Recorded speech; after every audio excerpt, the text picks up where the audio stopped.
Bonjour à tous et bienvenue pour un nouvel épisode sur Aster. Alors aujourd'hui, c'est un épisode qui sera un peu particulier parce que on va pas creuser un thème en particulier, on va plutôt aller sur la lecture d'un article scientifique. Ce coup-ci, on aura l'écran de mon ordinateur pour appuyer mon propos. Je ne sais pas dans quelle mesure vous êtes fluide au niveau de l'anglais. Je vous le traduirai et on lira la version française de cet article. Et puis comme ça, s'il y a des problèmes, je reviendrai, je ferai le switch de l'une à l'autre des versions. J'ai la version en anglais, j'ai la version en français. D'ailleurs, si jamais ça vous intéresse de savoir comment on peut traduire ça de manière assez facile, je vous montre rapidement. En gros là, j'ai ouvert un PDF. Vous pouvez faire ouvrir ici et vous pouvez aller sur parcourir celui que vous voulez. Donc voilà, c'est Baron et Hold. Voilà, donc je peux l'ouvrir. C'est ce que j'ai déjà fait, donc je ne vais pas le refaire. Par contre, une fois que vous avez fait ça, vous pouvez aller dans Révision, Langue, et vous pouvez traduire ça. Donc traduire le document. Quand vous traduisez le document, alors il faut être connecté. Des fois, ça m'est arrivé de ne pas être connecté. Et bon. Et si vous le traduisez, il va vous ouvrir un nouveau fichier. Et vous aurez tout en français. Alors évidemment, avec des erreurs possibles de traduction. Mais vous voyez là, bon, déjà adopter de multiples définitions de l'apprentissage. On aurait plutôt dit appréhender les multiples définitions de l'apprentissage. Il a fait une traduction qui est pas trop mal. Voilà, là on voit aussi le tableau qui est vraiment l'élément intéressant de cet article où ils ont essayé de récapituler toutes les définitions liées à l'apprentissage dans différents champs, la psychologie cognitive, les neurosciences, l'écologie comportementale et l'apprentissage automatique, ce qu'on dit aussi machine learning. Donc c'est tout ce qui est relatif à, voilà, là c'est les théories un peu plus informatiques. Et ensuite, voilà, pour chacune des définitions qu'ils ont, ils ont fait ces 4-5 catégories. Donc la liste des références pour le tableau qu'ils ont fait ici. Ça, c'est très intéressant quand vous voulez aller un peu plus loin. Et voilà, donc on a fini avec l'article. Alors on est parti. Comme vous le voyez, l'idée c'est d'appréhender les multiples définitions de l'apprentissage. Ici, comme vous avez pu le voir, ils sont originaires de plusieurs endroits, les auteurs, mais globalement, il y en a un qui est d'Australie et les autres sont des États-Unis. Donc il y en a qui sont des sciences biologiques, d'autres de la psychologie, les champs évolutionnaires, d'autres de psychologie et la biologie et le comportement, donc cerveau, biologie et comportement.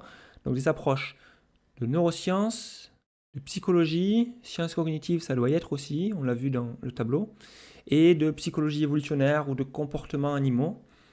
Voilà, c'est pour le tableau des auteurs.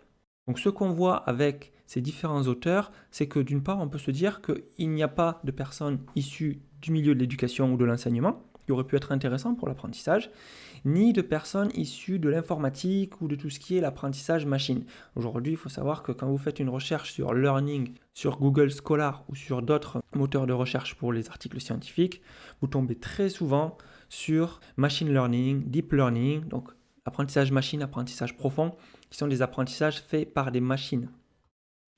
Donc là, on a vraiment une approche très biologique, neurosciences, donc des gens qui se sont basés sur l'humain ici, et c'est très bien. Et l'auteur correspondant, ça, si jamais vous voulez voir, c'est Auber, donc c'est un des auteurs.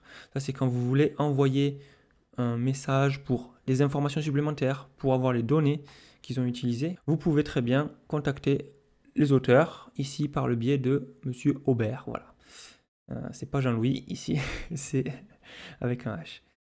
Alors, comment on lit un article scientifique? Alors vous avez évidemment l'abstract, ici il a traduit en abstrait, c'est plutôt résumé, mais bon, on va faire avec la traduction qu'on a. Donc l'abstract que vous voyez ici, c'est le résumé. Les mots-clés, c'est toujours intéressant de les avoir. Donc ici, définition, dépendance à l'expérience, fonction, apprentissage, mécanisme, plasticité. Bon, ça correspond peut-être pas tout à fait à ce qu'on avait en anglais, on pourra aller revoir si jamais. Les différentes parties, voilà, vous avez des choses un peu notables qui sont les 6 entre crochets. Le 6 entre crochets, c'est pour faire référence, par exemple, ici il y a la référence 6, Skinner, les théories de l'apprentissage sont-elles nécessaires? Vous voyez, il est assez court cet article et on va le parcourir partie par partie.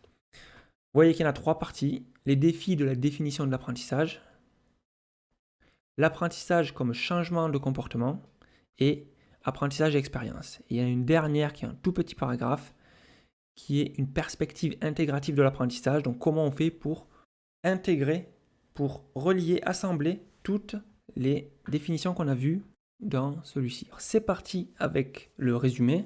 Voilà un peu de quoi ça va parler.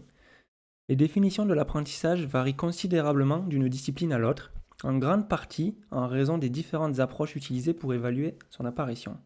Ces définitions peuvent être mieux conciliées les unes avec les autres si chacune est reconnue comme cohérente avec une conceptualisation commune de l'apprentissage, tout en appréciant l'utilité pratique de différentes définitions de l'apprentissage dans différents contextes.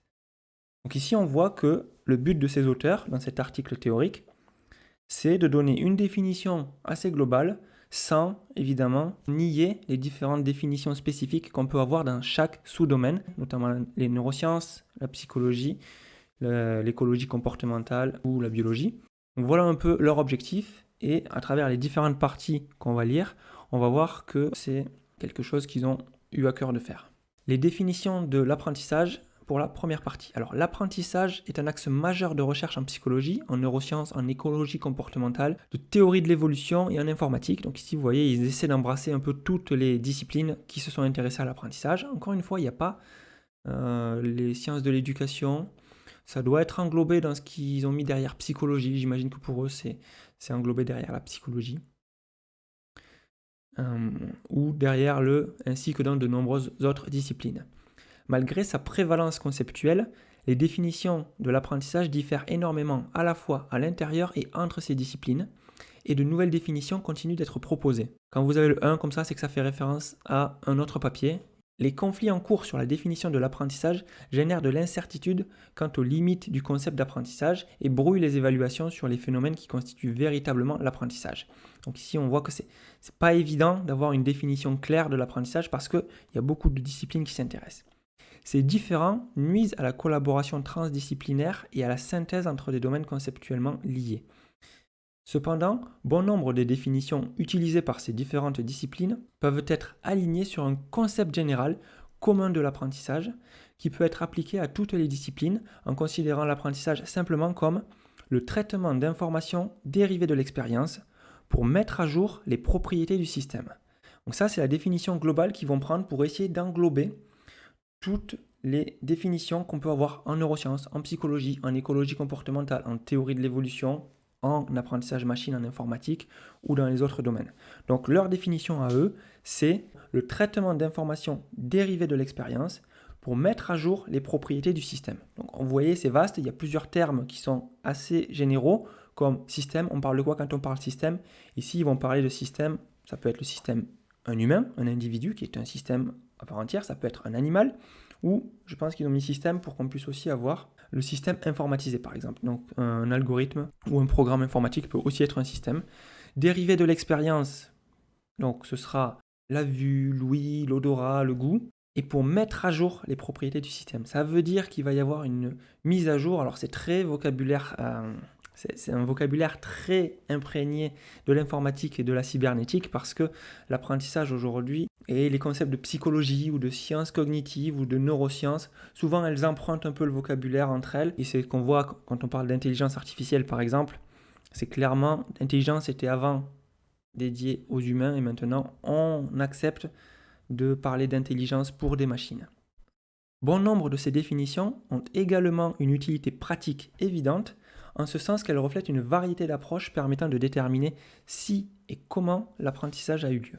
Nous soutenons que l'adoption des multiples définitions définies par les sous-domaines individuels, voire le tableau S1 dans le matériel supplémentaire, tout en reconnaissant simultanément leur relation commune avec ce concept générique, le concept d'apprentissage, cela facilitera l'intégration des approches neurophysiologiques, psychologiques, computationnelles et évolutives de l'apprentissage. Encore une fois, une volonté d'englober, embrace, ils ont mis, donc embrasser, appréhender les différentes définitions. La difficulté d'établir une définition scientifique, unique et satisfaisante de l'apprentissage est reconnue depuis longtemps.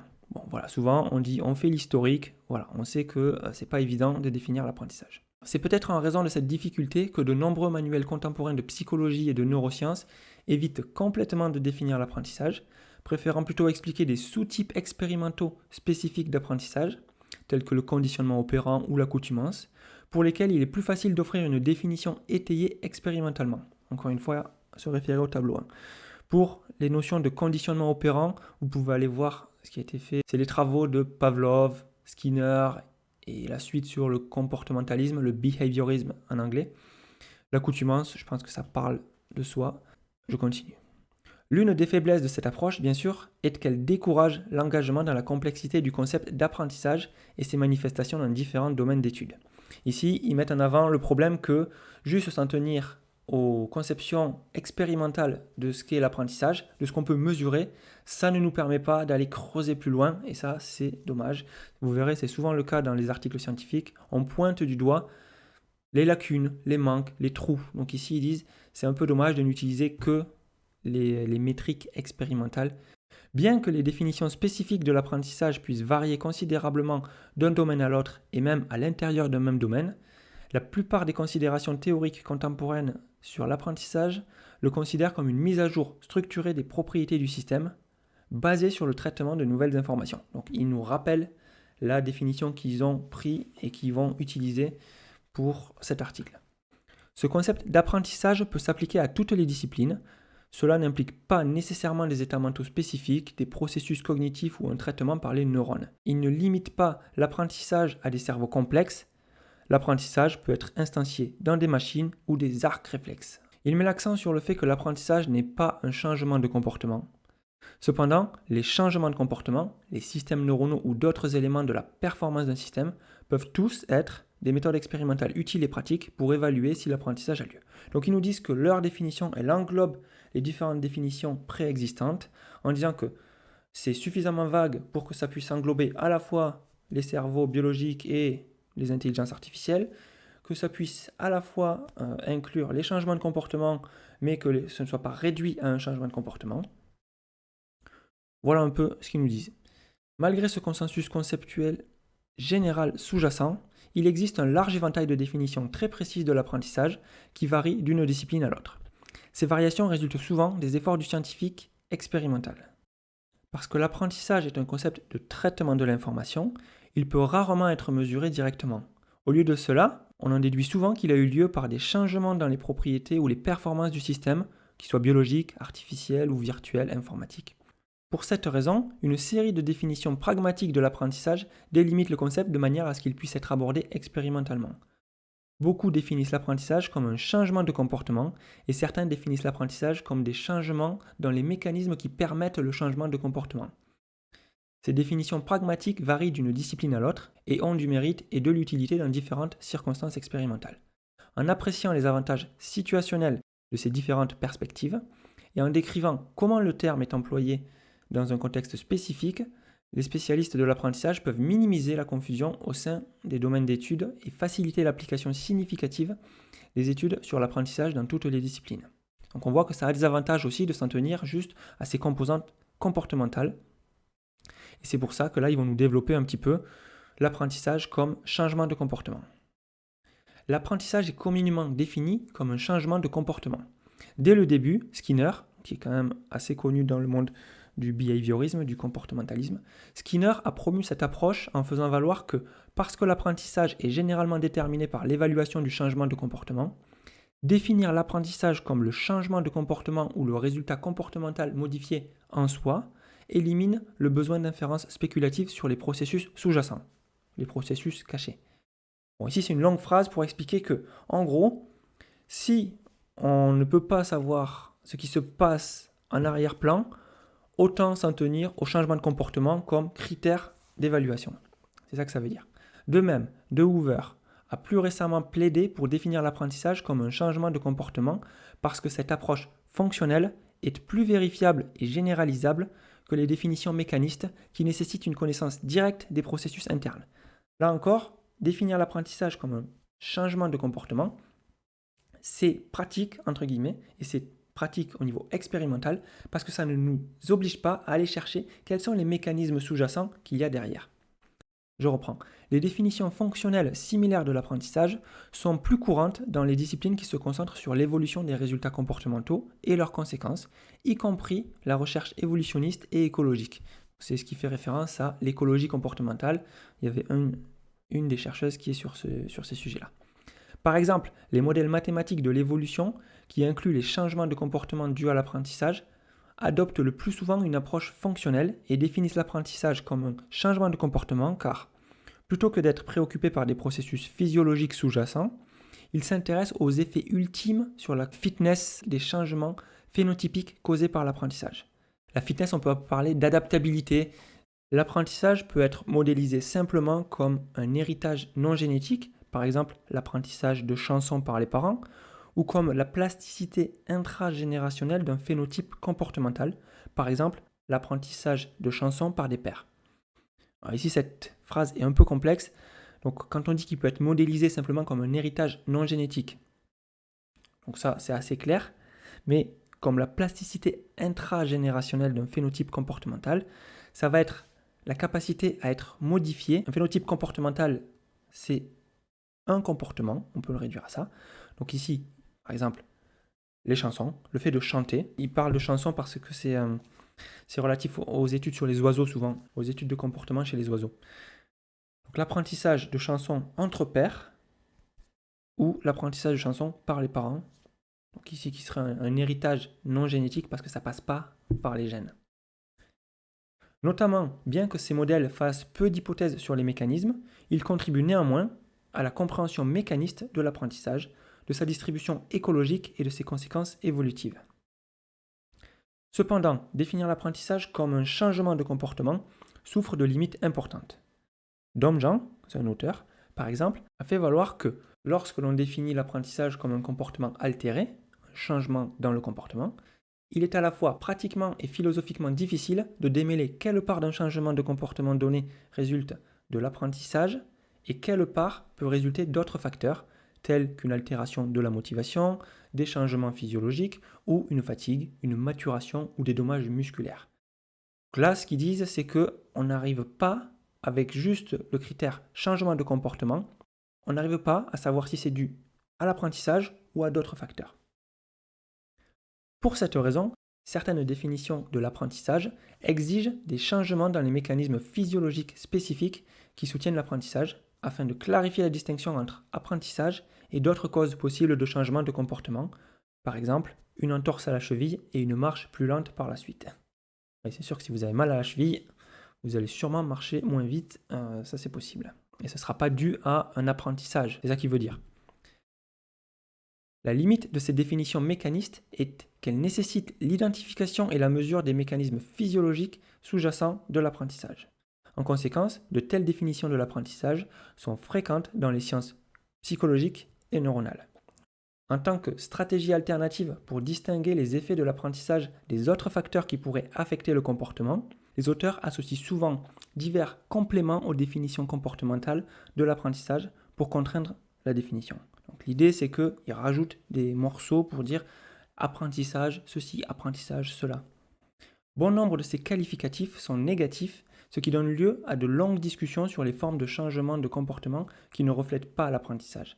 Cependant, le qualificatif positif le plus courant est que l'apprentissage dépend de l'expérience. En gros, ici, ce qu'ils disent, c'est que souvent, ils vont ajouter des compléments aux définitions comportementales en disant c'est un apprentissage parce que ça n'est pas ça, ou parce que ça n'est pas ça. Ou c'est un apprentissage parce que ça relève de ceci, de cela. Donc ici, ça relève de l'expérience, ça dépend de l'expérience. Ok, c'est ça qu'ils ont voulu dire.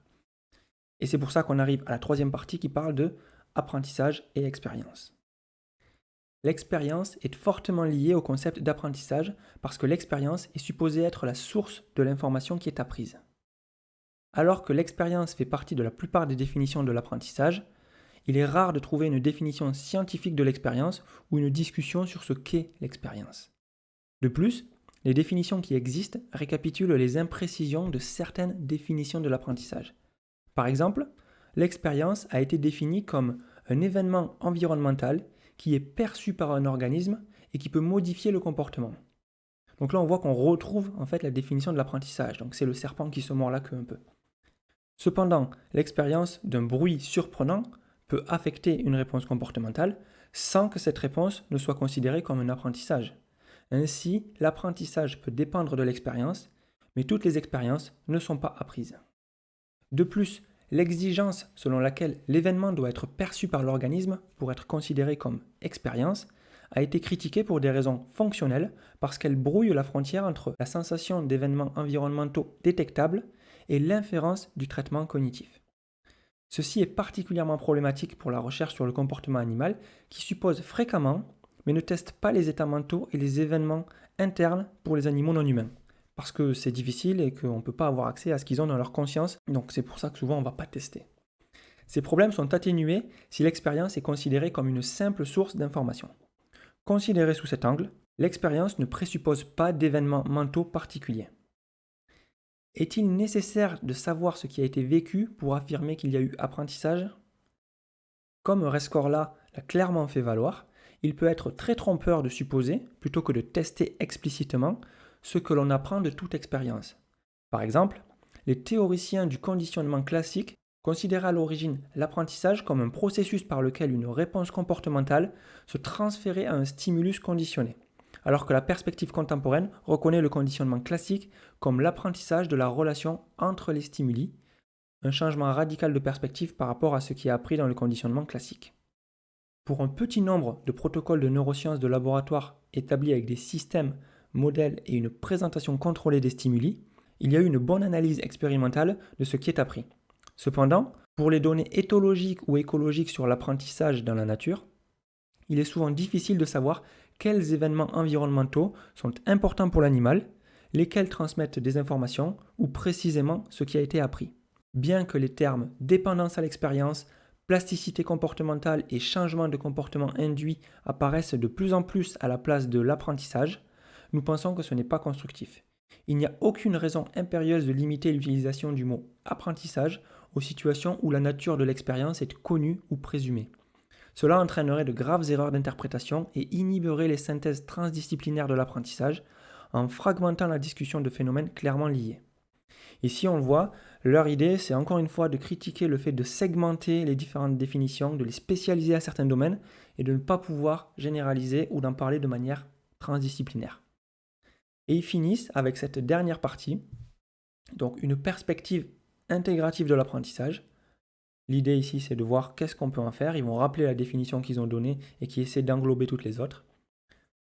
Comme pour d'autres concepts complexes tels que la forme physique, le gène, il n'existe pas de définition unique de l'apprentissage qui puisse servir au mieux tous les objectifs scientifiques ou satisfaire tous les domaines et tous les chercheurs. Les disciplines diffèrent dans leur définition spécifique de l'apprentissage pour des raisons pragmatiques, mais il est possible de concilier la plupart de ces définitions en se référant à un cadre théorique commun, l'apprentissage en tant que mise à jour structurée des propriétés du système basée sur le traitement de nouvelles informations. Par conséquent, reconnaître les différentes significations de l'apprentissage et être clair sur la façon dont le terme est utilisé dans des études spécifiques sont les moyens les plus efficaces de faciliter la recherche transdisciplinaire. Voilà, après ça on a les remerciements, les annexes et on va aller faire un tour un peu du côté des définitions. Bon, c'est le David du montage là et je me rends compte que ça fait un peu long et que j'ai pas eu le temps de tout finir. Alors, je vais vous laisser là et les trois grandes définitions, l'apprentissage en tant que traitement de l'information, l'apprentissage en tant que changement de comportement ou en tant que changement dans les mécanismes qui régissent le comportement. Je vais laisser cette partie pour plus tard parce que j'ai encore besoin de la synthétiser. Je vous demande d'être patient. Je vous laisse aussi mettre en commentaire comment vous avez trouvé cet épisode. Il m'a pris pas mal de temps et j'ai pris beaucoup de plaisir aussi à le faire parce que j'ai appris beaucoup de choses. J'espère que vous aussi vous aurez appris des choses. Il était assez complexe, c'est vrai. Il y avait le fait que ça soit traduit de l'anglais vers le français ou des fois il y avait peut-être des tournures qui n'étaient pas très francophones. Il y avait aussi le fait que c'est un article scientifique et que donc il y a aussi des termes un peu plus techniques, des phrases ou des références qui sont pas si évidentes parfois à capter. Dans la prochaine vidéo, je reviendrai aussi sur certains termes qui ont été peut-être un peu difficiles d'accès comme le conditionnement opérant, le conditionnement classique, la fitness, pour finaliser cette lecture d'article qui était bien riche, bien dense et ça fera pas de mal de faire une deuxième passe dessus pour consolider ce qui a été acquis, pour préciser certains termes. Je pense que ça sera utile. Alors maintenant, je vous laisse et je vous dis à bientôt. Allez, ciao.